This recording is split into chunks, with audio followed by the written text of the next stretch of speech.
path you've chosen. A business plan is something that comes in handy, and we have someone who is capable, someone with years of experience, someone that a lot of us are familiar with, one of our great forerunners, Shefiu Olabanjo, FCCA, ACA. Inshallah, he'll be doing justice to that. So please, we would appreciate your attention to him. But before that, I see that the grammar president is on the call as well. So please, sir, if you could just set the tone for today's session in the next couple of seconds before Mr. Shefiu takes over. Okay, Assalamu alaikum warahmatullahi wabarakatuh. Jazakumullah khairan, Abdul Latif. Alhamdulillah, Rabbil Alameen. We thank Allah once again for having us today, for making us have today. We want to first foremost appreciate our facilitator. He's a friend, a brother, and a mentor to me and many others who has taken his time to take us through this short session. I just want to appreciate every one of us that have joined and those that are reaching out to our colleagues. To be fair, writing a business plan is not a 1 day, 2 hour, 3 hour session. It's having a full comprehensive understanding. What we want to try to do today is to try to even set the ball for you, try to let you see end to end a high level view of what it looks like, what you are supposed to know what are those key areas you're supposed to know, what are those key understandings you should have in terms of how to write a business plan.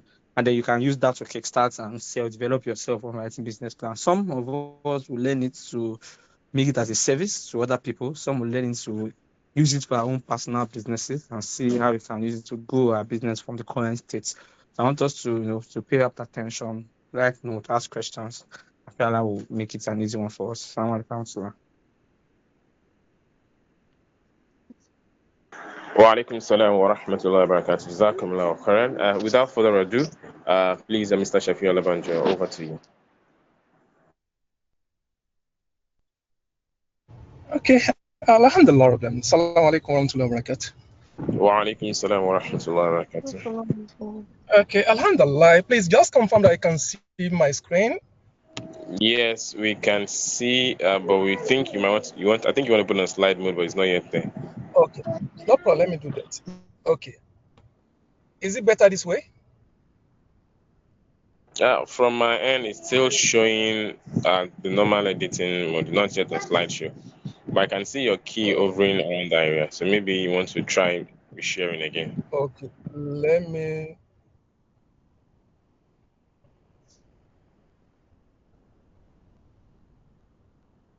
Show.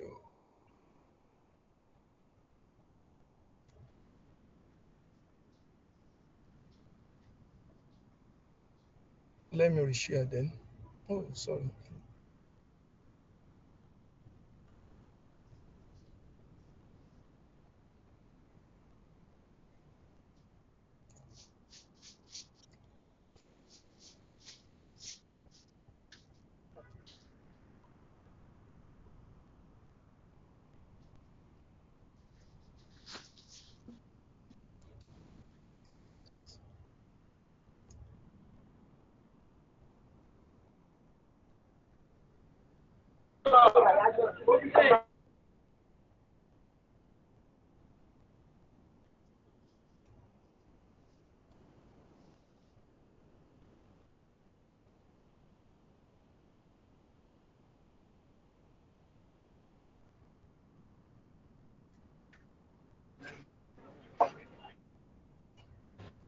Okay.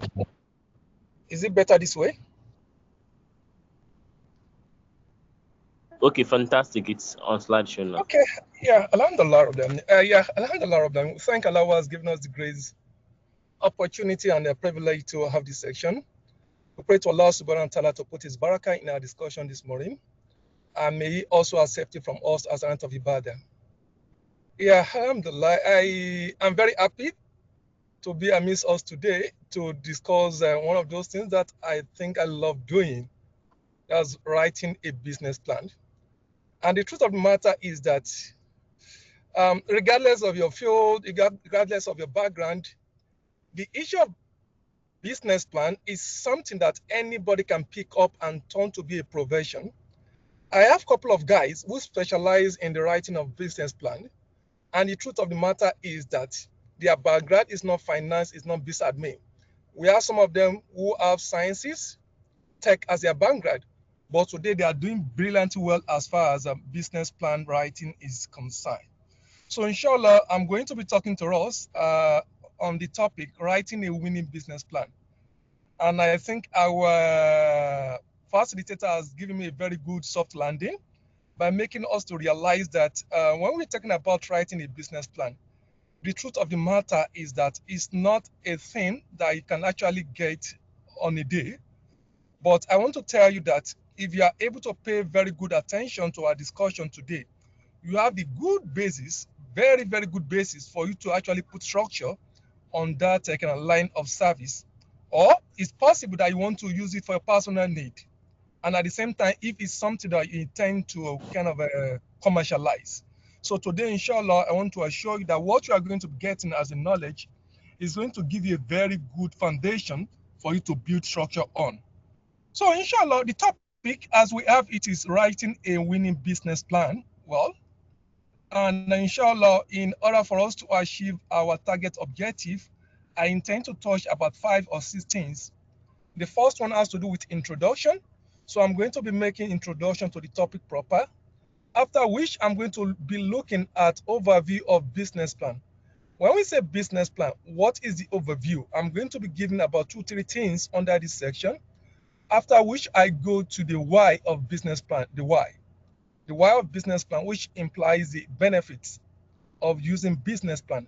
And after that, I'm going to be talking about basic content, or you call it component of business plan. The truth of the matter is that there's no hard and fast rule as regard the component of business plan. I've seen different business plans from different institutions, organizations, and I came to realize that they all have different kind of a component. I remember this IOC, Islamic organization, this this international Islamic bank. They have their own format. And the first time I have to interact with their format, I realized that this is not a format I've actually come across. But the truth of the matter is that if you have a basic understanding of what a business plan is, you should be able to navigate it.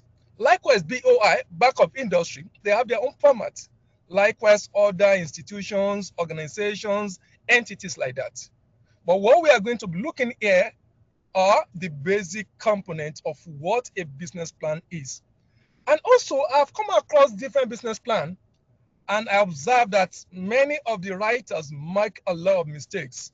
So I'm also going to be mentioning like 5-6 common mistakes that you need to avoid as a professional when you are putting up a business plan. And finally, I'm going to be talking about a conclusion to bring this section to an end. Now, of course, I know some of us are familiar with this research outcome, and research goes thus. Is actually when it was conducted, they realized that 1 out of 25 businesses that started together in Nigeria survive after 10 years. 1 out of 25. You can imagine the ratio. And extension is that within the next 5 years, 80% of business will also fail. And you might think, it's Nigeria factor, or probably it's a village people. So the scenario is not different from what is prevalent in other countries. I have another statistics from the US Bureau of Labor Statistics. They made us to realize that from their end too, 20% of small businesses fail in their first year. But unfortunately, we only hear of successful business. We don't hear of failed business from their own space. And aside this 20% that will fail in their first year, another statistics shows that 30% fail in their second year, making 50% within the first 2 years. And after that, another 50% of the remaining 50% will fail within the 50 years, while 70% fail within the 10 years. That is 70% of the remaining proportion. So, based on several researches that were conducted, they realized that one of the things or reasons why business fail is because they fail to do the right thing. And I remember one of my mentors, he gave me the definition of being crazy. He said being crazy or being mad is doing the same thing the same way and expecting different results. So all these businesses that have been failing, one of the key reasons why they fail is because they fail to do the right thing. Many entrepreneurs today, or those who are willing, they don't see the reason why they need to put in place business plan. And some of them just put business plan in place for the sake of putting it, or probably because they want to get facility, they want to get, they want to attract investors without seeing it as a potential tools that they need to run their business. So I have this quotable quote from Yogi Berra. He said, "Without a plan, even the most brilliant business can get lost. Without a plan, the most brilliant business can get lost." So you need to have clear goals, you create milestones, and have a strategy in place to set yourself up for success. So these are the main components of business plan. Business plan will allow you to set clear goals, to create milestones, and have a strategy in place to set yourself up for business, for success. So this is a kind of a something that we need to put at the back of our mind when we are planning to start business, or for those of us who are already in business. The truth of the matter is that it is never late for you to write business plan, regardless of the stage of your business. In fact, we have some people that even believe that the best time for you to write business plan is when you have started your business. Though I don't belong to that school of thought, but there are a lot of proponents that claim that the best time for you to write business plan is when you have started your business. Now, I'm going to be speaking to a few concepts. So the first one is what we call business plan. Business plan. So when you say business plan, a business plan is a written document that defines the goals of your business and describe how you will attain those goals. You know, when we're talking about business goals, you want to make profit, business goals, you want to achieve certain percentage of revenue, business goal, you want to get certain share of the market, you want to probably have branches, you want to extend your location. All these goals, they are good goals, but they are not enough. So it is business plan that will actually allow you to describe how you wish or how you are going to attain these goals. So that is one. Another definition of business plan is that business plan is an outcome of planning. A lot of people, they believe that business plan is just something you sit down and write. But the truth of the matter is that business plan is an outcome of several planning you have done. You have done your market research, you have done your business analysis, you have done your financial projection. When you now sit down to put this in a document, that is business plan. So it's not an input, but rather an output. Business plan is an output of several planning that you have actually conducted regarding your business. But one of the mistakes people make is that business plan is seen or is done as the first thing, rather being the outcome of several other things relating to your business. So business plan is actually an investment that is very, very considered worthy of your time, your energy, and your resources. But in my own definition, based on experience, I came up with a small definition of business plan. I say business plan is the art of making your mistakes, of making your business mistake on paper. I take it again. Business plan is the art of making your business mistakes on paper. A lot of people they started business with a lot of millions, but unfortunately, within tickle of an eye, all the money will go down the drain because they fail to make the mistake they could have made on paper. They fail to do that and they made it in real life. So if you want to avoid making mistakes in real life, the best thing is for you to make your mistake on paper. And the art of making your mistake on paper is business plan. So in essence, what I'm trying to say are two. Number one, business plan is not just what you sit down to do, but rather an outcome of planning. And number two, business plan will avoid you, we accord you the opportunity of making mistakes that could have made in real life on paper. So that is one thing. And when we talk about business plan, as I made mention during the beginning of this section, I said as far as business plan is concerned, there's no hard and fast rule regarding the length, regarding the content. So it varies from organization to organization. I've seen a lot of organization that actually specify that as far as business plan is concerned, these are our expectations. So if you are writing for probably yourself, or you want to get a grant, or you are writing as a profession, the first thing, there are actually two questions we need to ask our people, and it's a kind of it's something you can actually apply to yourself. So it is possible you are the one that you are writing for yourself. You need to determine at what stage is my business. Is this still at idea stage? Is it at startup stage? Or is it at a kind of a growth stage? So you need to ask yourself this question, because this is very, very important in determining the content of your business plan. That is number one. And another thing you need to ask yourself is that the organization you want to probably submit to, maybe to get grant, or investors you want to submit to get probably funding, or bank you want to submit to get funding, do they have a template? You need to ask yourself this question. If they have a template, there's no gain in reinventing the wheel. You need to follow their template in total. This is very, very important. So business plan is not one size fits all. We have different types of different business plan, and we have different formats of business plan. There is one. You can have a kind of a one-pager business plan. Yes, I've seen one-pager business plan, and we can see a summarized or a summary business plan, which is just about 10 to 15 pages. We can see full business plan, which vary from 15 to 40 pages, and we can have operational business plan, which is 40 pages and above. So this is just a kind of an overview as far as business plan is concerned. Now, what are the benefits? Why do we write business plan? There are several reasons why we write business plan. There are several reasons. You can actually write, like a lot of people, they have business strategies, but it's not enough that you have business strategies and you just go to field. So you need business plan to clarify business strategies and direction. Because I mentioned that business plan is the art of making your mistake on paper. So you need to find a way of simulating your strategies on paper to see if it's going to work or not. So that's one of the benefits of why we write business plan. Another one is to help us to identify potential risk. There is no business that does not have a risk, challenges, and opportunity.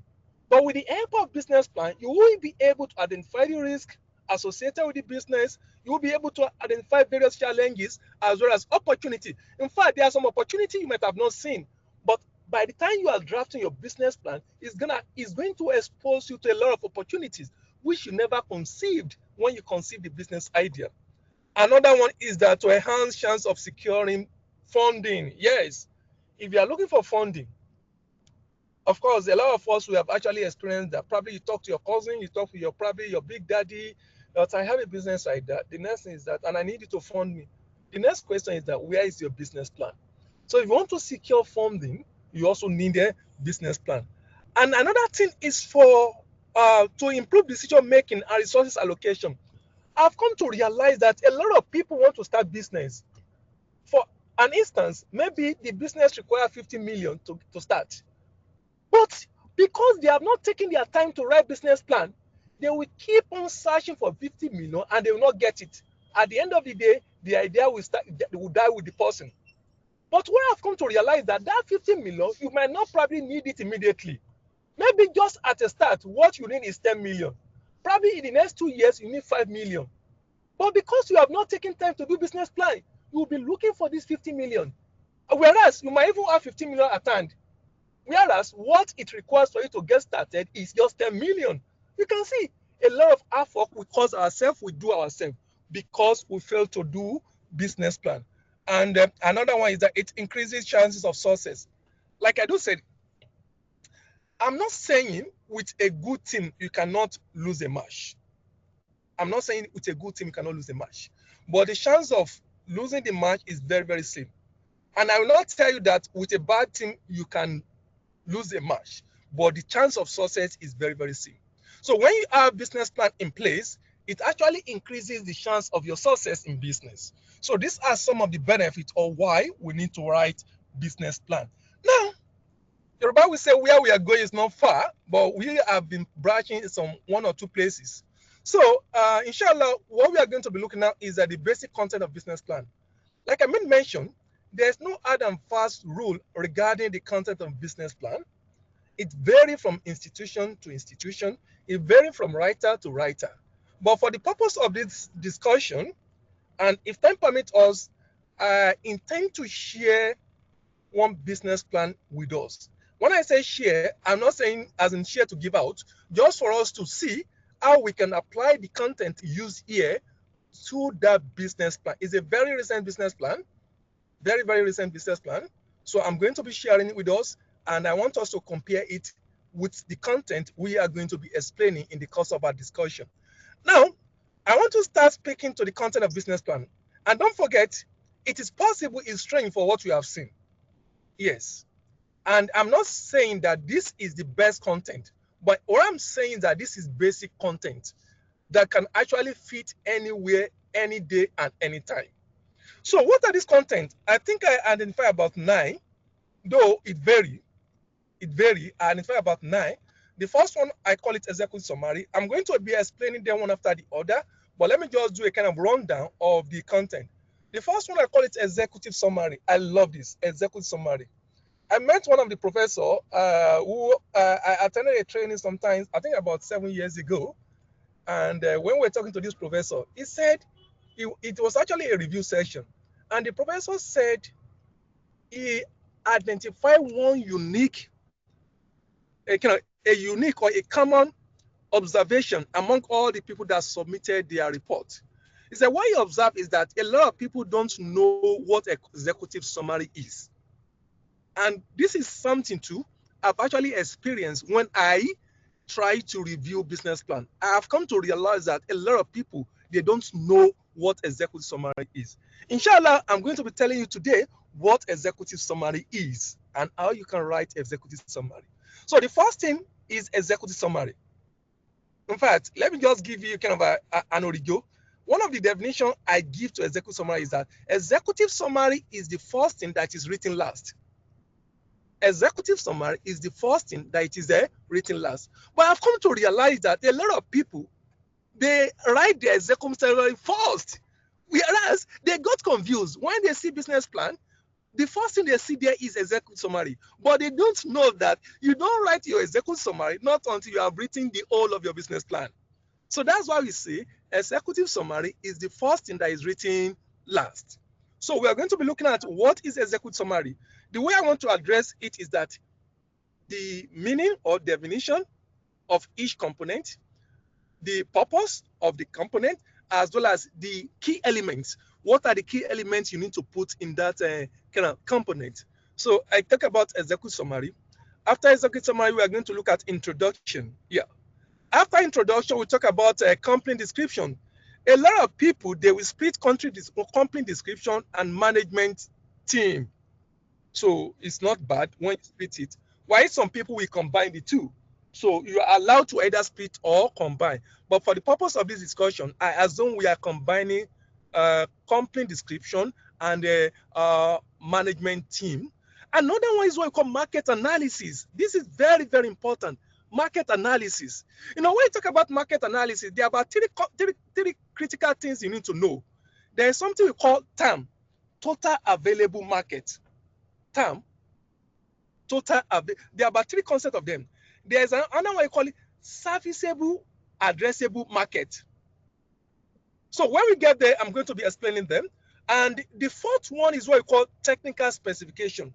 Some people will not use technical specification. What you will see is a service/product description. It's allowed, but personally, I prefer to use technical specification because to me, product and service description is too kind of restrictive. So you can use technical specification. The next one is what we call market and sales strategy. This is also an important one. Risk and mitigations, financial projections, conclusion. So these are the 9 basic, but it's possible you see some other things like implementation plan. It's possible you see implementation plan in some business plan. And I made mention of product and services. At times you see management team. At times you see product problem definition. You see something like that. You can see. But what I intend to address with us are just this. And inshallah, because of time, I will not take more than 6, but I'll be available to answer questions on order. Now, we are going to take them one after the other. Please confirm that you are still very much together. Very much with you, sir. Okay, Alhamdulillah. I need someone. I made mention of something about executive.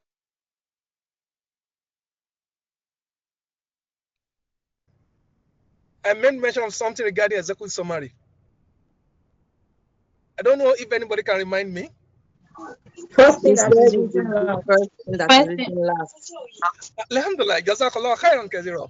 As executive summary is the first thing that is written last. Now, let me go in details as far as executive summary is concerned. Yeah, it's actually a concise summary of the business plan.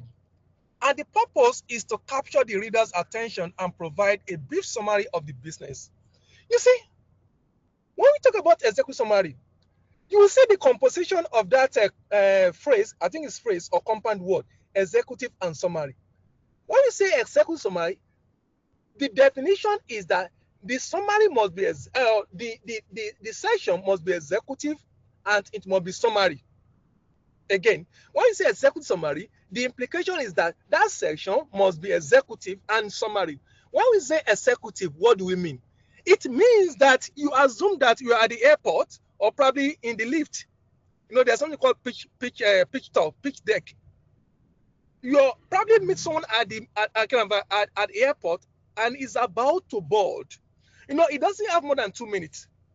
It's an executive, doesn't have more than 2 minutes. So it should be able to read your business plan within 2 minutes and understand it. So that is the wisdom behind executive. The person that wants to read it is an executive. And by definition of executive, he does not have time. Probably the maximum time he has is what? 2 minutes. So that's what makes it executive. When we say summary, it has to give a concise summary of the business plan. So that is the meaning of executive summary. So the purpose is to capture the reader's attention and provide a brief summary of the business. That's the purpose. However, in your executive summary, there are some key elements that you need to put there. Despite the fact that executive summary should not be more than 2 pages maximum. In fact, the standard is 1.5 page. 1.5 pages.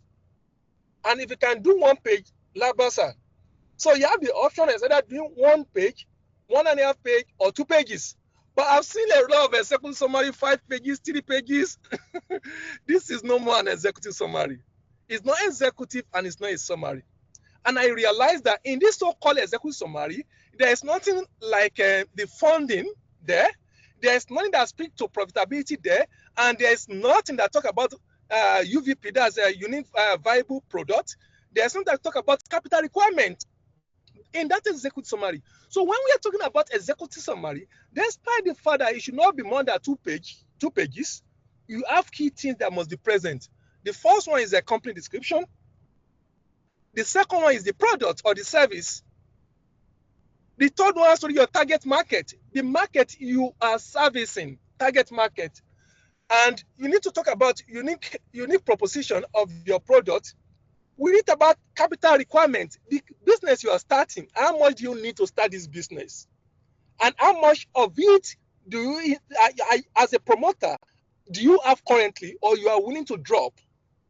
And how much are you expecting from the investors or probably the financier? And also you need to talk about profitability. So these are very, very important when we are talking about executive summary. Now, we'll go to the next one. So like I made mention, maximum of 2 pages. It should be executive, it should be summary. It's the first thing that is written last. So that is what we call executive summary. I want to believe that going forward, when you write your executive summary, either for personal use or for those of us who are professionals, always remember that is the first thing that is written last, and also it should be executive and a summary. Why not neglecting the basic content that should be there? So that is number one. And number two is introduction. Though there are some business plans that do not have introduction. I don't have issue with that, but personally, I don't do that. So introduction is like the window into your business plan. The window into your business plan. The expectation is that it should give an insight into the main business. So the way I expect people to write introduction is to start with the background information. Let's assume that we are talking about LPG. So my expectation is that you need to talk about LPG globally. What is like the rate of consumption of LPG in Nigeria? You need to talk about what is the contribution of LPG to the GDP. You need to talk about some macroeconomics indices. So these are the expectation under background information. That is number one. And number two, objective of the funding is also of the study. Sorry, objective of the study. Why are you conducting or why are you writing this display plan? It's also very, very important. And the third one has to do with methodology. You know, let me just give like 2 examples under objective of the study. You know, some business you want to start, you need to, one of the objectives is that you need to consider the funding requirement. So that's one of the objectives. You need to look at the accessibility to raw materials, probably to market, is part of the objectives. You also need to look at or consider the regulatory requirements and the capacity. So these are some of the objectives. So the next one is methodologies. How have you carried out research or analysis of these objectives? Or how you intend, sorry, or how you intend to address or achieve the objectives. So something like market analysis, probably industry analysis, so you can have all these under objectives. And we have under justification of business. So this is not compulsory, but personally, when I write, I try to put justification of the business. Probably employment contribution is going to contribute to rate of employment. Probably is going to reduce probably some things in the economy. Probably is going to kind of economic growth of that area. Probably is going to be contributing to the cover of the government. So you need to mention justification of the business. So that is another thing under introduction. So making 2. My plan is to actually talk on 2 now. So the third one I'm going to be talking about is a company description. Yes, this is very, very straightforward. Like I mentioned, some people try to separate company description and management team. But personally, I try to combine, but it's not a crime when you separate. When you say company description, like I mentioned, the style I intend to use is a definition, purpose, and key element. So company description actually provide information on what you do, what differentiates your business from others, and who are the promoters. Who are the promoters? Under this, there are some key things I look at. I look at legal status. The company, let's say GRAMA Nigeria Limited is a limited liability company incorporated to so. Our services include so. So the promoters, so I put something like legal status when it was incorporated. So that is number one. And number two, the ownership structure. I put something like ownership structure there. Who own what? And another one which is very, very important, that's the vision and mission. Vision and mission are also very, very important when we are talking about company description. Your core values. And at times you can go further. I don't know how much they are paying you, regardless of, considering what the client is paying or probably where you are submitting into. Some people can go to the extent of putting company philosophies. And at times they put corporate governance under that company description and they now put management team with organogram. So these are things that we put under company description. Now, market analysis. Market analysis. This is another important area of business plan. Because if there's no market, there's no essence of writing business plan. We are writing business plan because we are convinced that there is market. And I was trying to mention the other time that when we talk about market, we try to sectionalize or divide market into 3 subsections. So the global market, we call it total available market. That's TAM. The global market is total available market. But the truth of the matter is that this total available market refers to the potential market size, which is always 100%. But regardless of the size of your business, you cannot achieve that. You cannot achieve that. So there is another subset of that total market term, which we call SAM. That's serviceable available market. Considering probably your location, considering probably your resources, there is restriction or limitation to the market that you can serve. So that market that you can serve, we call it serviceable available market. That is number 2. But the reality is that we cannot achieve serviceable available market. So we now need to look at the subset of that market, which we call SOM. That's serviceable obtainable market. So that is the market based on your resources, based on your potentials, based on your location, that you believe you can achieve within a specific time frame. Probably within 1 to 3 years, we can achieve this. So we call that serviceable obtainable market. All these are very, very important when you are carrying out your research. But you might not put everything in your business plan. Like I mentioned, business plan is just the outcome of your planning. So it's possible you have a lot of documents, a lot of documentation somewhere else. So what summarize all the research you have carried out regarding the business, regarding your market, you have looked at services term, you have looked at SAM, you have looked at TOM. So the extract from this is what you bring into your market analysis. Now, when you say market analysis, what is market analysis? A market analysis defines the market. It defines the market. When I say market, I'm referring to TAM, SAM, and SUM. It defines the market in terms of size, growth rate. At what rate is this market growing? Trend. When you say trend, in terms of consumption, today people are going green. And another thing that people are becoming conscious of ethical products. That is the trend in the market. Another trend in the market is that people don't want to go out to get their stuff. They want to stay within the corridor of their room to get their stuff. So these are trend. So regardless of what you are doing, you need to consider the trend. Another one is what I call the outlooks. So all these things are very, very important so that you can position your business to get its share of the market. So this is also very, very important. Now, what are the key elements that you need to put in your business plan under this section, under market analysis? The first one is what I call industry analysis. The second one has to be the target market. That is the target market. That's your serviceable, addressable, available market, target market. And also you need to look at competitor analysis. This is also very, very important. Your competitor analysis is also very, very important, and market trend. So all these things are very, very important when we are talking about market analysis. So the next one we are going to be talking about is technical description. Yeah, technical description. This is very, very important, especially when you are probably writing a technical business plan. Let me just give like 5 examples of technical business plan. Probably you are talking about bakery. It's a technical business plan. When you're talking about something like manufacturing, that's a technical business plan. LPG is a technical business plan because it's going to involve a lot of inputs, a lot of materials, a lot of conversion from one state to another. So you need to explain the technicality involved in that business plan.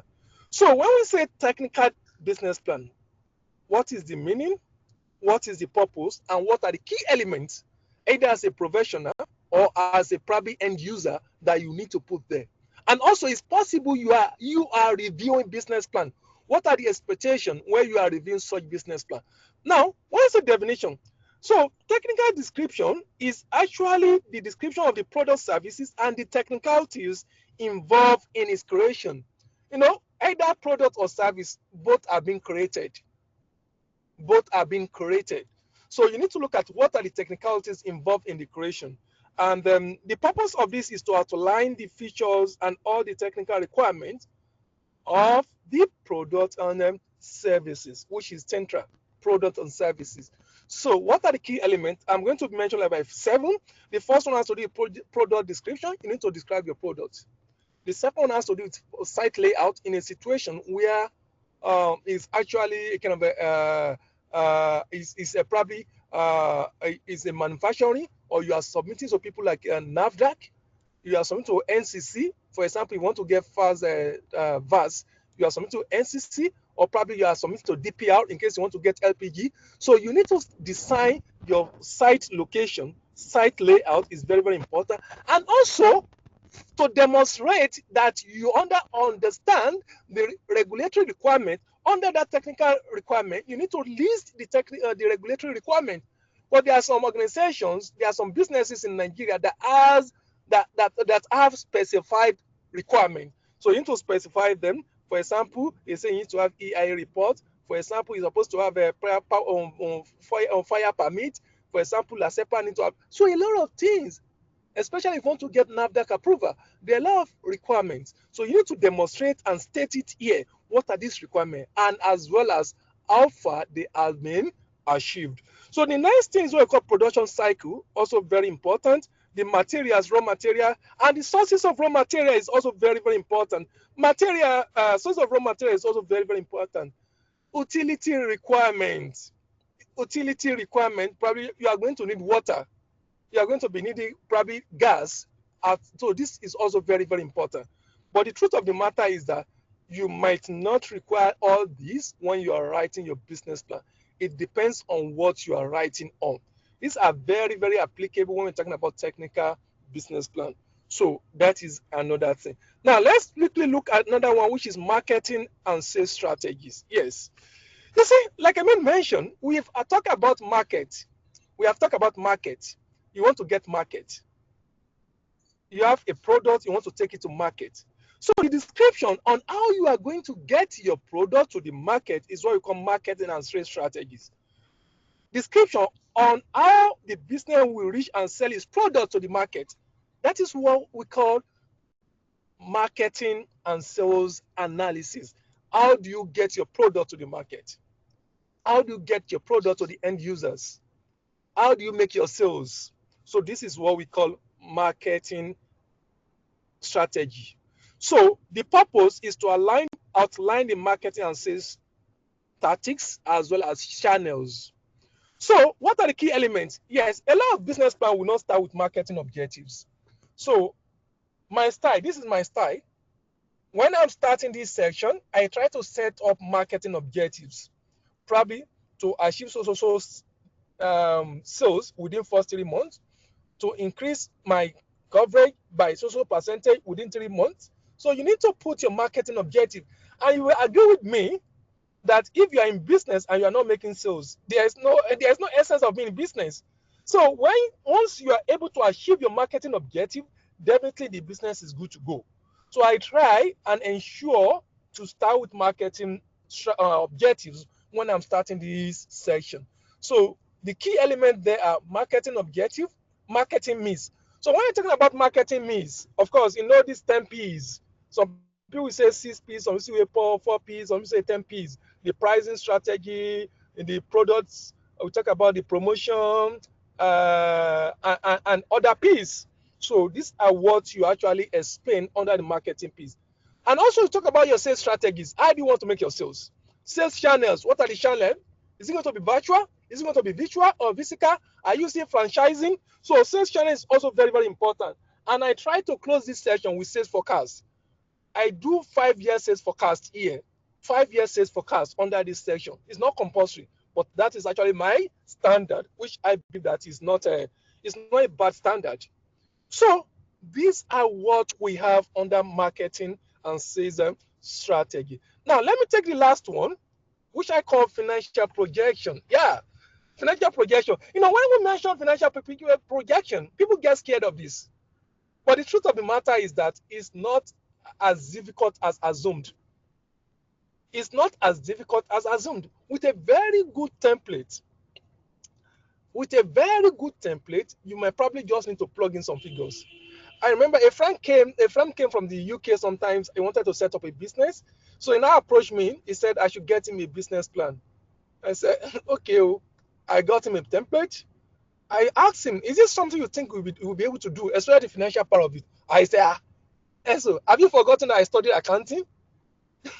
When he stayed for weeks on that financial projection, he could not unravel it.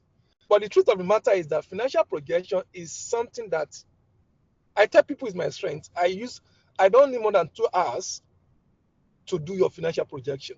But this is something that people use 2 weeks. It's because of the expertise templates I've built over the years. So when we talk about financial projection, a financial projection of the business is the projection of the business financial performance. That is what we call financial projection. Projection of the business financial performance. So the purpose is to provide a financial roadmap and the commercial viability of the business. When I say viability, is it going to make profit or loss? Because a lot of businesses will make loss. But if the loss, especially manufacturing, if the loss is still within the 2 years, it's still fine. But anything beyond 2 years, then it doesn't worth it. I've seen a lot of business that probably at the kind of a planning stage. In fact, there was a time, I think about 7 years ago or more, some people approached me, they wanted to start a business, and right on paper, I could see that the business is not a viable business. It's going to make loss. And I advise them, this is not a business you should do, except you want to do for the Christmas, except you want to run NGO. Even NGO efficiency, even in NGO, we have some parameter with the 3 E's of evaluating NGOs. You are also not expected to make loss. So that is very, very important. Now, what are the key elements of financial projection? Well, this actually vary. It varies from one business plan to another. In fact, somebody showed me, in fact, I met someone recently, I think about 2 months ago, and I asked him what he does. He told me they are into, in fact, they have a very good team, very, very fantastic team. So I asked them what they do. You know, some people, they can use Canva. So I asked them what they do. They said, we write business plan, we do marketing research.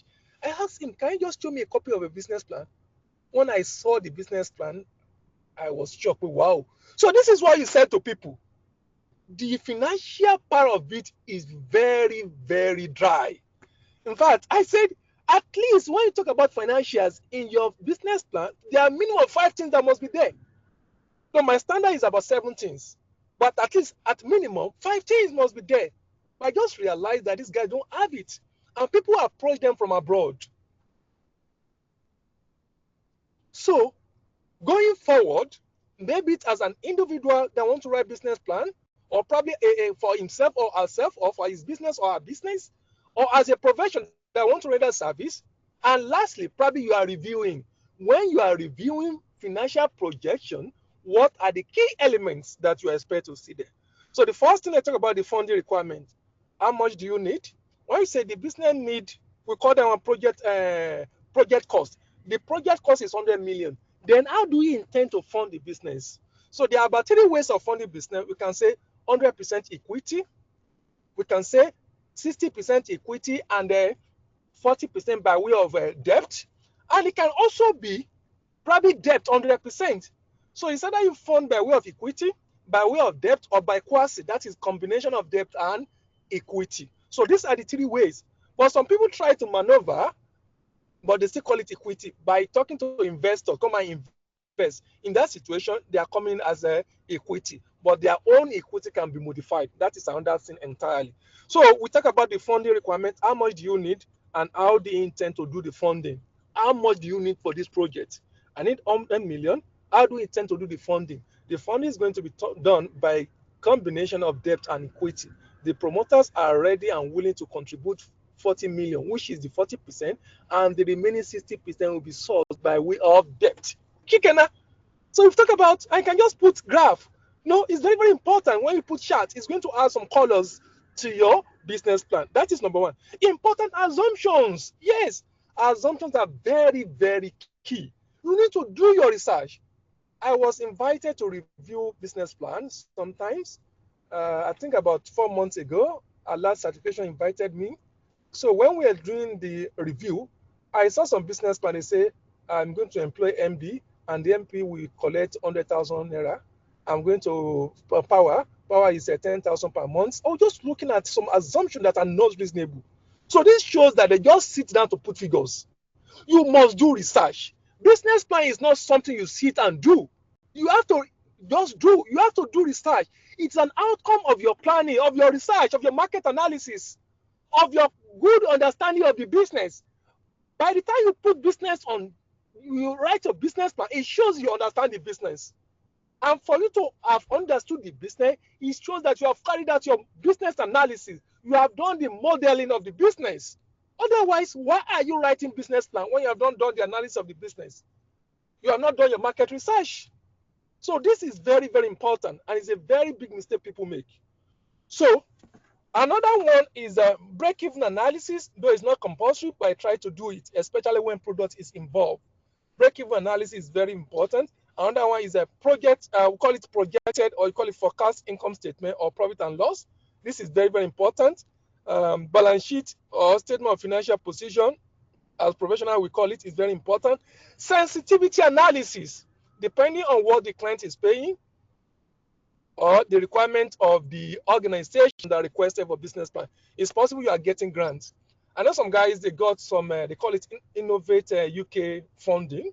They give them a lot of dollars. So they have their business plan requirements. So you need to get their template. So that's another one. Business ratio. So this is also another thing.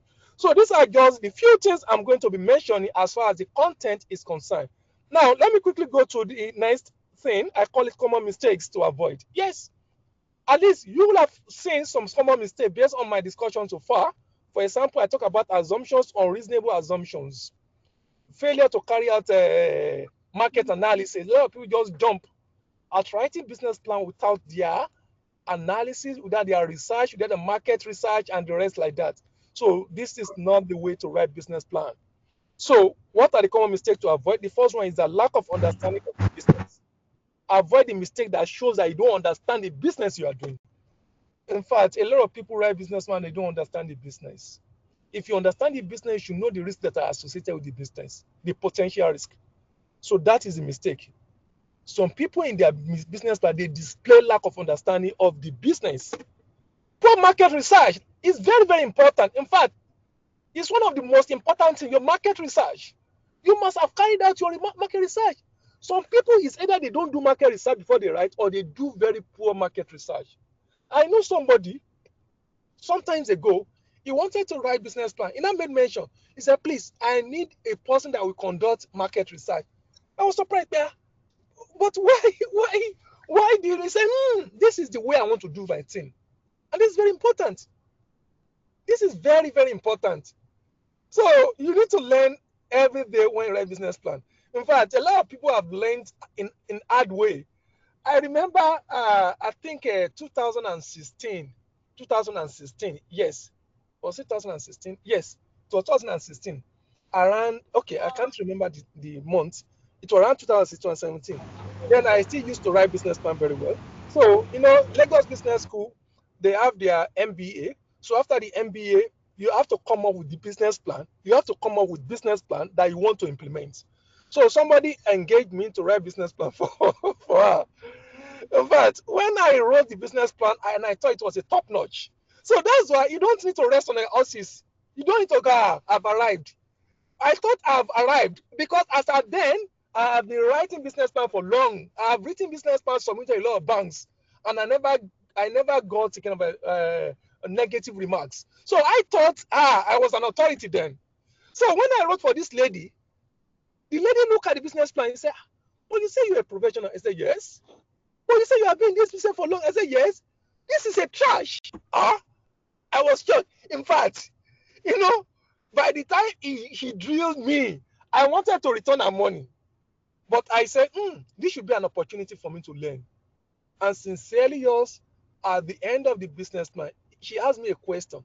Look at the quality of what you have written. Are you not happy with it? And sincerely yours, I could see a difference compared to what I've been written in the past. I could see a clear difference. But wow. So what I've been written in the past is rubbish. You understand? But the truth of the matter is that as at now, I am not sure use that format again. Because to me now, it's still rubbish. So what I'm trying to say is that I have not actually at that stage, but it's something that you need to keep learning. You need to keep learning. Now, unrealistic assumption is another thing. And there's no way you have unrealistic assumption and your financial projection will be realistic. It's not possible. It's garbage in, garbage out. And I have seen an instance where your assumption is realistic, but your financial projection is poor. So this is also very important. Very, very important. There is nothing wrong when you collaborate. If your own technicality, your own specialization is probably market analysis, you can get somebody that is well grounded in financial projection. The more the merrier. And you can also outsource. I remember one of my oga where I actually got trained regarding business plan. The first business plan that was written by that firm, we got it. I think we got the business plan from, I can't recall the person. So from the client again. When we got the business plan, that was around early 2000. We're supposed to write the business plan, but unfortunately we didn't have expertise. We have to contract it to somebody to write it. So when the person wrote it and we saw it, this is rubbish. We should be able to do that, and that marked the beginning of our own business plan. We have to write our own because we already have a benchmark. So that is it. In fact, let me tell you the truth. My own standard is that whenever I need to write business plan, I go online to search for templates. And okay, not template per se, to search for something that look like what I want to write. That is not what I'm using, no. But at least I will not start from ground zero. I will have understanding of somebody or people that have written it before. So just for research purpose, so I do a lot of research. I meet a lot of people. So failure to address risk and challenges.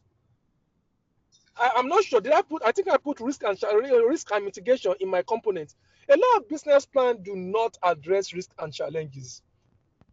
So you can't tell us that your business does not have associated risk. So if it does, definitely you need to put in place mitigants on how to address it. And overlooking competitor analysis or competitor research, analysis to paralysis. There is something we call, there is one concept that is flying now. They call it jargon monoxide. You see a lot of business plan is full of jargon monoxide. So this is something we need to be very, very careful. Very, very careful of jargon monoxide. Keep your business plan as simple as possible. Don't populate it with jargon monoxide. And another one is the poor writing and formatting. It has to be well formatted and well written. So these are the common mistakes that we need to avoid when we write a business plan. So I was thinking of giving us some of the skills that you need to write a very good business plan. Let me just mention like 3 skills. Number 1, business analysis skills is very, very important. Market research skills is very, very important. And notes for details. You need to have notes for details. Very, very important. And financial analysis skills. You must be able to, they call it something like a financial modeling. You may not be a top notch as far as financial modeling is concerned, but at least all this 3-tier financial modeling is very, very important. The knowledge of the 3-tier financial modeling is very, very important when you write business plan. Now, let me quickly, before I go to conclusion, I promise to share something on the screen, a business plan, just for us to look at. And let me see if I can share it before I go to conclusion.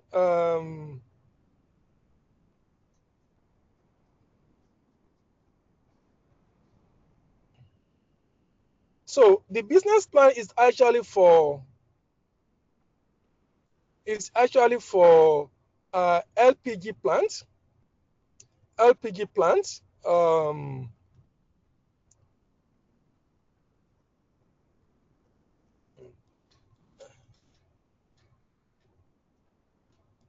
Okay. So, okay. Please, can you confirm that you can see my screen? Let me see. Yes. Yes, we can. Okay. Let me see how I can bolden it.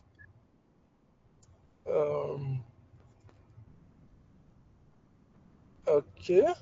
Let me see the table of content. Okay, I cut off the table of content. Anyways, I'm just going to give us high-level rundown of the business plan. Yeah. Oh, why is it not showing?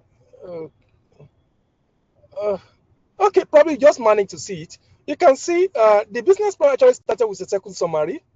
And you will see when we're talking about executive summary, we made mention of the company, we made mention about the product, we made mention about the financials. Oh, okay. Let me see. Okay, can you see? Is it scrolling?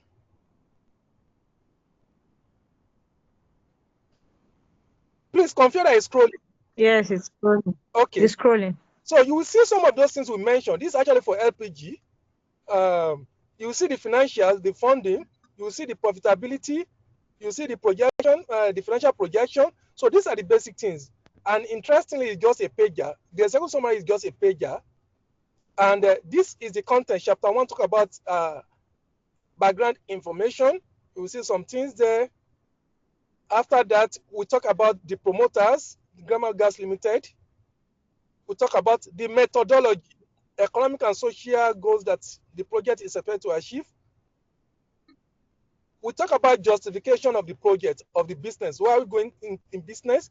Because there is rising in demand of that product because of environmental benefit, government support, transition from solid to fuel, infrastructure development, consumer convenience, income generation. So that's chapter 1. Chapter 2, where we talk about government company description, I made mention of legal structure. GRAMA Gas Limited, referred to as company, is a startup that was incorporated in 2023 with the strategic aim of capitalizing on the abundant opportunities within the LPG value chain. The business objective of the company shall cover all the activities within the value chain with focus on sales of LPG in the short run and other auxiliary services within the value chain in the long run. So we talk about the mission and objectives, mission and vision. I said some people will put governance there. Strategic initiative, people can put it there. Our core values, we are still on chapter 2, which is company description, organizational structure. Yes, at times we put personnel plan here. So under chapter 2, personnel plan. So we can talk about the personnel we are going to need. We can put your JD, job descriptions, especially when you are writing full operational business plan. Job description is very important. We put it there. So you will see some, yeah, you can see the key people you are going to need and their job description. That's still chapter 2. Let me quickly go to chapter 3. Yeah, market analysis. So I talk about market overview. We talk about market trend. We talk about target market, target market at household market and commercial buyer. We talk about competitors. These are research you need to do. In that axis, this business is to be set up around Elerogbe in Ibejuleki. You need to conduct your research. Who are the what are the plant there, gas plant that are there? So we realize that we have Skytune gas plant. Where is it located? What is their capacity? We have Anchor gas. We have Crow Dennis gas. So you need to identify. So this shows that you have actually done your research. It's not something that you just jump on and write. So after that, we talk about marketing plan and strategies. Look at the objective to achieve at least annual sales growth of 10%, to achieve at least 85% customer retention and increase our customer base by 10% annually, to achieve at least 75% staff retention. So you need to put your marketing objectives there. So what are the marketing strategies? Like I mentioned, pricing, you need to talk about pricing, very, very important. What is the pricing strategy that I want to use? Is it economic pricing? Is it kind of market penetration? Is it market scheming, pricing strategy? You need to identify what you are using as your pricing strategy. Now, distribution is also part of the marketing maze. Promotion is there. Publicity and advertising strategies is very important. And some people put sustainability and expansion strategy.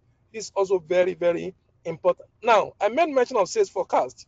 You need at least 5 years yes, some people use 5, some people use 7. But I've seen some cases where they use 3. So 3 is not very standard. Use minimum of 5 years. So you need to do sales forecast, 5-year sales forecast from 2026. So our sales forecast is averagely moderate and depends on prevailing market situation, which we emphasize will continue to be favorable. An average of 80 bottles of 12.5 daily, and this is projected to increase at least 10% annually. Now, technical description, like I mentioned, technical description, especially when you're writing something that has to do with technical products or services or manufacturing, this is very, very important. You describe the project briefly. You talk about site selection. So you can see the site selection. We talk about access to road, proximity to market, security. For example, if you want to set up bank, security is very, very important. Access to market is very, very important. So this is also very, very important when you are writing your technical specification. And also we talk about regulatory compliance, requirement. So plant components, yeah, the equipment you are going to be using, what is the component? What are those things that you need? We are going to need 10 metric ton storage tank. We are going to need dispenser. We are going to need compressor, leak detector. So these are things that you need to set up.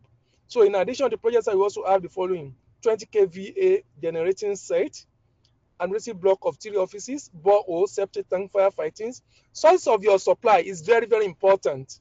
Utility requirements: you are going to need water, you are going to need power, and also liquid waste management, especially when you are writing business plan for people like for regulators. They want to see this liquid waste management, firefighting system. These are very, very important, but it depends on what you are writing on. So now, key success factors. I try to put key success factor. Interestingly, you see this key success factor, you can put it anywhere. At times, we put it under introduction. At times we put it under introduction, and at times we put it here. So you can put it any of the two places, key success factors. That's also very important. Now, I talk about risk. What are the risks associated with your business? It's very, very important. We have business risks, that's operational risks, we have financial risks, we have reputational risks, we have what are the mitigants that you put in place, and also SWOT analysis, also very, very important.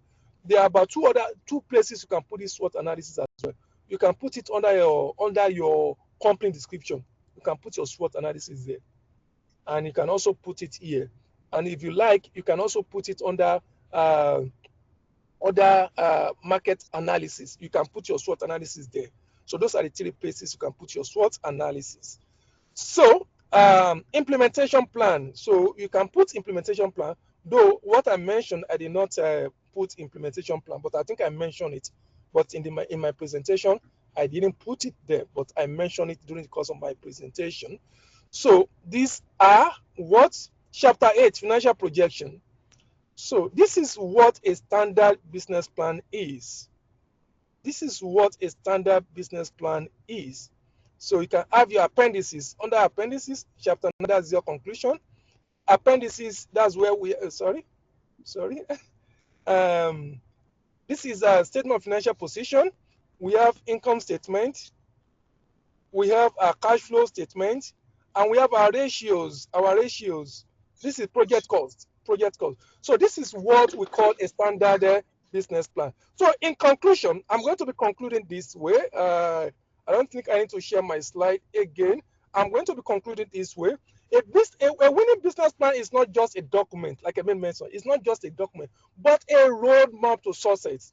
It provides clarity, direction, and focus, while enabling business to navigate the challenges of the marketplace and achieve its full potential. So inshallah, I'm going to leave us with this quote by Stephen Covey. He said, "The business plan is not a one-time event, but a continuous process of planning, execution, and evaluation." I take it again.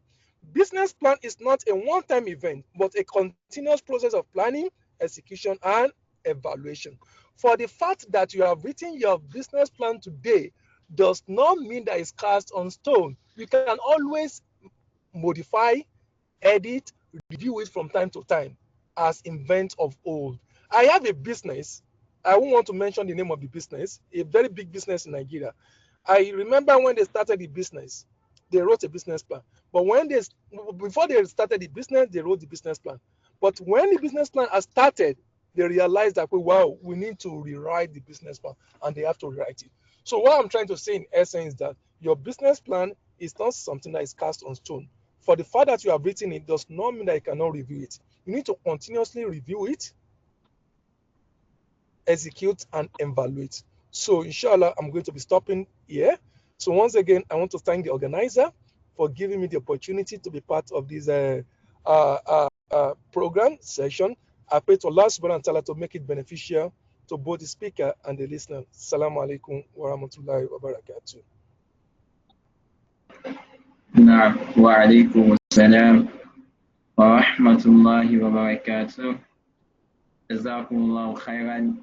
That is an amazing presentation, and I believe our audience, we have learned a lot from the presentation. Let's collectively say Jazakumullahu khairan to the facilitator. May Allah continue to increase him in wisdom, knowledge, and understanding.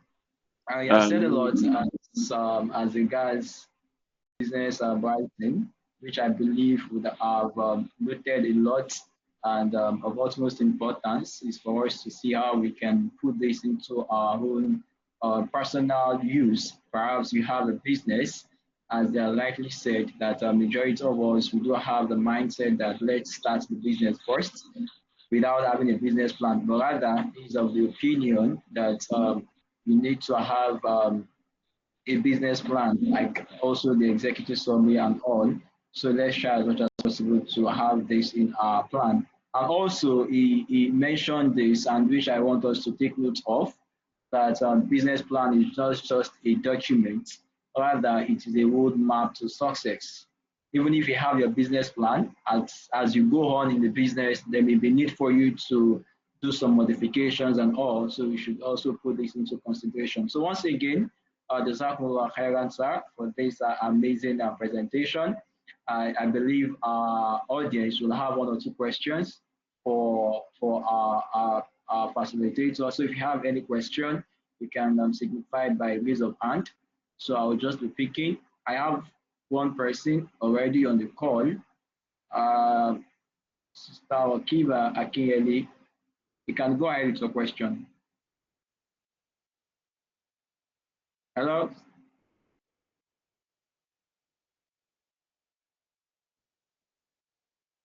Okay, I guess that was a mistake. So if you have any question, you can just signify by raise of hand. So I have no one on the call now. So I will just call for contribution or any comment. I would like to call the GRAMA president, the president of Mr. Abdulkadir, to give his comment. Now, Bismillah. Is that a closing comment or just a general comment? No, just a general comment. I'm still okay that our audience will have a question to ask while you give your comments before the closing comments. But So, okay, so people have already raised up their hands. yes, I've seen Aja Asma Yaya. So you can go ahead, ma. You can go ahead with your question now. Assalamu alaikum wa barakatuh. I hope I'm audible. Yes, you're audible. All right, so my question is this. Lecturer kept answer for the session. I really enjoyed it, and it was very explanatory. I like that this is the first time I'm really understanding what a business plan is all about. But I want to ask, you kept mentioning proper market survey. How exactly can I carry out a proper market survey? What does it entail? Is it a physical thing that I have to walk about? Is it something I can do easily online? I want to know exactly what it entails if it's not too much. Okay, now. Sir, I don't know if you want to take this question now. If we have another question, we can just compile them. Yeah, I have no one. I have no one yet, so perhaps you just take this question. Mr. Wakiba, do you have a question? I called you earlier. I don't know. Yeah, so sorry about that. No. Okay, you can go ahead. Lecture, may Allah continue to increase in wisdom and understanding. Now, my question actually is not really pertinent because for instance, now we have a business plan, and you've planned maybe a 40% profit, a 40% profit on your on the goods that you want to sell or something, and people will actually come and say, oh, is that the last price? Can you reduce for me? And sometimes you want to just calm down. No, my first question is, is it possible for somebody to be able to meet up with the target at the end of the day? And what's the minimum or maximum profit margin somebody is supposed to put? And looking at the environment, our environment, like you say, okay, for instance, I'm in Shomolu and I want to sell I feel okay. I feel like selling to people around Chomolu, but then you actually do not get your customers or your clients from Chomolu. Maybe you have them far away, Aja, Ikorodu, and so on. So now we have issues of delivery and all sorts. How do we manage these things to actually retain those customers? Because you talked about retaining our clients. Because some people, at the end of the day, you just say that delivery is a problem, and then you just have one come out the other. Exactly what I can answer. Okay, alhamdulillah. I think I love the second part of the question, and I'm sorry, I'm going to be starting with the second question. Well, this is one of the realities business owner face. So based on my interaction with SMEs, aside the challenge of not having business plan, poor documentation, another thing that they have as challenge is a pricing. A lot of people don't know how to price their product. You see, when we talk about pricing is not something that I just wake up and fix. There are a lot of things that's supposed to be considered before you do. You can't hear me? I Yeah, can we hear can you. we can hear you. Oh, there are a lot of factors that you need to consider before you fix a price for your product. Let me just mention like 5 of them if you can remember. The first of them is the how much did you buy the product you are selling, or probably how much of input, effort, cost has gone into that product in case of service. That is number one. And number two, how is your product being perceived? And you see, there's one saying in Yoruba, but we don't take cognizance of it. One, "À ń rọ́jú jẹ́ ọkọ ọ̀bùn, ọ̀bùn tún ń dẹ́kun ẹ̀ kéré." That we're just helping you to buy your product. You see now to add money to it. So that is second factor. The third factor is that how much are your competitors charging? How much are your competitors charging? And the fourth one has to do with what is the capability of the consumers? Do they have the capability to pay? For example, you have a standard school, very standard school. You now put in probably somewhere in Shomolu. The truth of the matter, you have shot yourself. That is not where your market is. So all these factors are very, very important for you to consider before you set your price.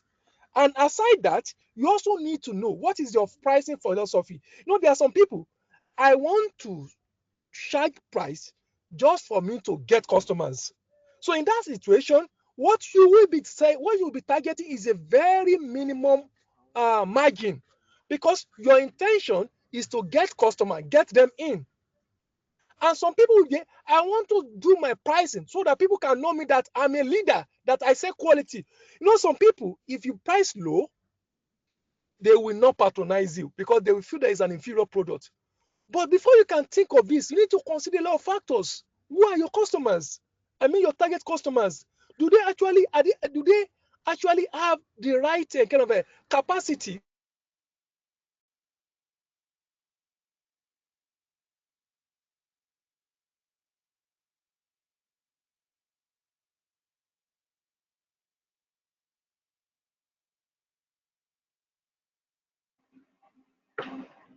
Hello, I can no longer hear the facilitator.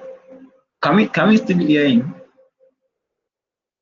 To know who are your customers. Get to know, do they have the capacity to competitors in this environment? Get to know how much are the competitors charging. Because if you don't put all this into consideration, will not be pricing well. So that is my response to that. Now, let me quickly go to this. I think that will take us to the second question. So this first one will take us to the second question. Now, the second question is, I think the question is, how do we carry out market research? Yes, you see, I did a lecture sometimes. Somebody asked me that I was talking about bookkeeping, record keeping. So the person asked me, how do you do bookkeeping? I say, do it anyway. What is important is for you to keep your books. But I don't want to give the same answer to market research. So don't do it anyway. Do it the way it ought to be done. So when we talk about market research, there are key things that are very, very important if you want to do market research. The first thing is that you need to clearly define what are the goals, objectives. Why do I want to carry out market research? Are we together? Why am I doing this research? I can give you four examples. I'm doing this research for me to know if there are opportunities, if there is market, if people are ready and willing to buy my product. At least with this now, your mind should be going to that. I want to do market research to really know if there are market for my product. Elekeji, I want to know if people are ready. At times people want something, but they are not ready and willing to pay for it. So I want to know if people are ready and willing to pay for this product. Eleketa, I want to know if there are people that are doing similar things. That is competitors. There's one thing about competitors. We have direct competitors and indirect competitors. So your market research will allow you to get direct competitors and indirect competitors. Let me give an instance. Either you like it or not, during the time of Okada, I learned they still have Okada in some areas. They are competitors to Onidanfo. But they are competitors to Onidanfo. So you need to know who are the competitors, direct competitors and indirect competitors. So these are the clearly defined objectives, and that is the starting point. What are those things that you want to look for in the market? I tell people that, imagine I said, go to that room, go to that room. This is a room you have not been to before, and get me something strange. You will get there, you've never been there before. Everything there will be strange to you. But now imagine if I've told you this, go to that room, you will see something that is, in fact, is yellow, and that is the only yellow color object there. Bring it for me. Now imagine who is going to get that in faster between the two? The second person. Because I've clearly defined, I've clearly given some features of the strange thing. So when you're talking about your market research, you need to clearly define what are the objectives. What are you looking for in the market? And I've mentioned like 4 or 5. Your product. If people are interested in buying your product. Number 2, if they are interested in buying, are there people that are doing other things? These people that are doing the other things, what are their strengths, what are their weaknesses?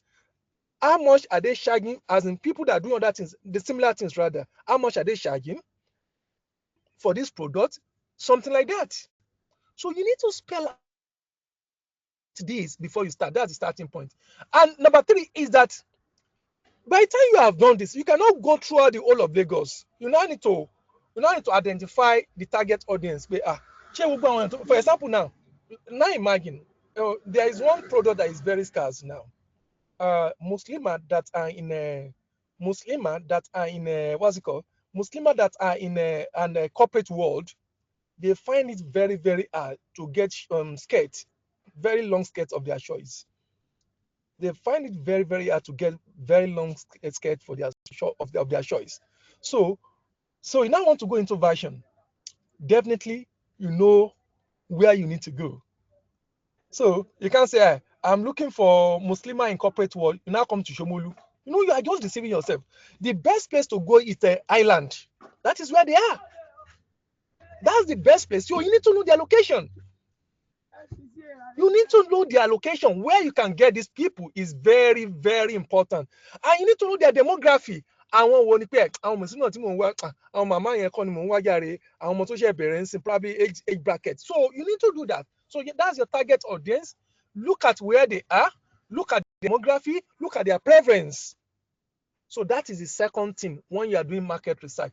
And the third one, which is also very important, you need to choose a survey method. How do you want to do it? How do you want to do it? It's also very, very important. Do you want to do online? Do you want to do phone?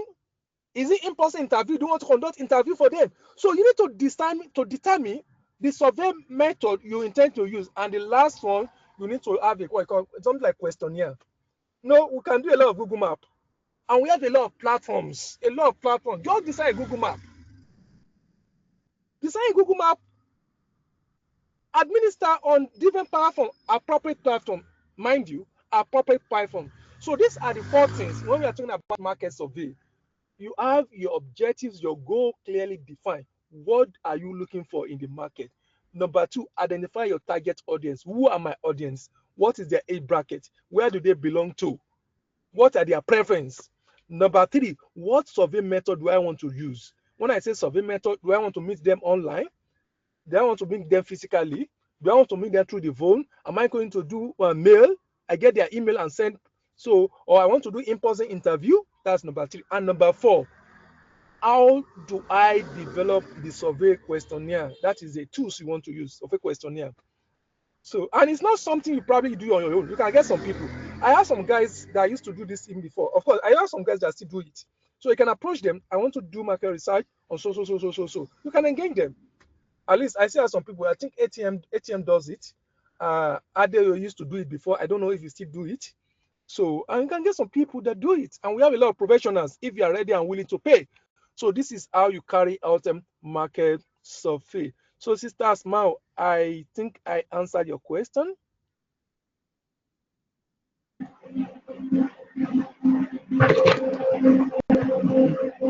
Now, Zakumla for answer. So we have one more question. Olalikon, can go ahead, please, with your question. Assalamu alaikum. Thank you for the section. My question goes thus. For example, someone who has written a business plan before a particular election, let's say, for example, before the US election came in, the person has written the business plan before the election. So when the government came in, they were kind of changing policies and financial regulations. So by that, it's going to have financial implication on the costing and the financial planning in the business plan. So how do you go about that? Thank you. Okay, Alhamdulillah, I think I made mention of this during my presentation. The business plan is not cast on stone. It's not a one-time event. It's something that you continuously review. And the essence of reviewing it is for it to reflect reality. You understand? It needs to reflect reality. I have currently, I have somebody, a very good friend. I know about 50% of us on this platform might know him. He actually went into real estate and we did a kind of projection of what it's going to cost. In fact, when we started, the plan was 40M. It was okay. We actually, from research, we got 45, we got 75. So we show 70M. And as I speak, though the project is about 97% complete, he has spent about 95 million. And we have done a lot of financial projection. So automatically in fixing the price of rent, we have to do a lot of adjustments. So what I'm trying to say in essence is that your business plan is not cast on. It's not a one-time event. Your business plan is something that you need to time as you need to replan, you need to evaluate, and you need to make reflect realities. So a crime. In fact, it is best for you to take time to always review your business plan. Thank you.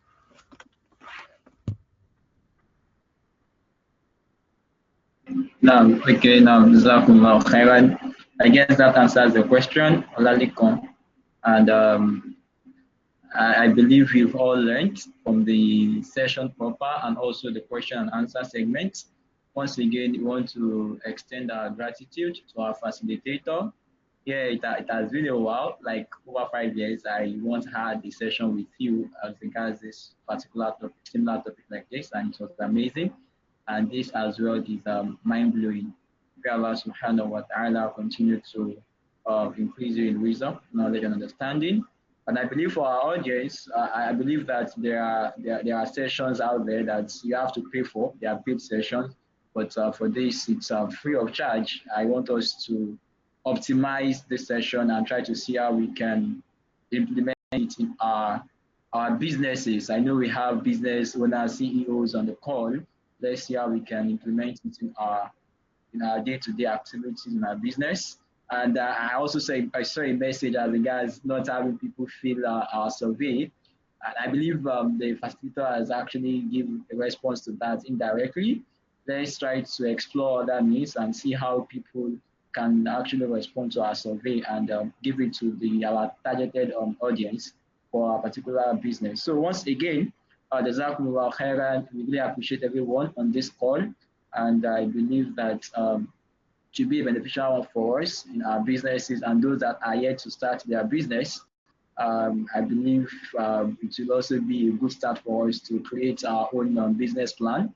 Just to reiterate what the facilitator said towards the close of his presentation, is that whatever your business plan is, it is not just a document.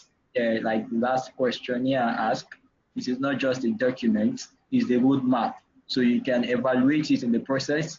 Things may come up, inflation may come in, so you have to go back to your drawing board and see how we adjust to the new normal that you have in your business. So, this is where we'll end it.